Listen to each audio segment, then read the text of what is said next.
Hanıma da yalla yokuş yolu buysa naşı yalla yoluka. Hada da yalla yokuş yolu buysa naşı yalla yoluka.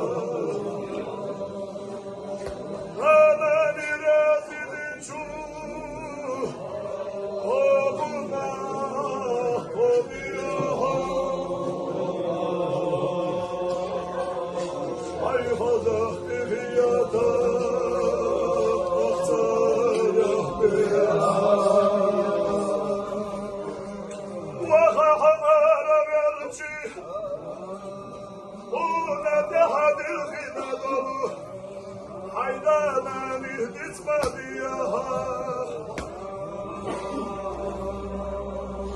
Hayu hafuza miya virdiciya Marşa ve ilaha şihabi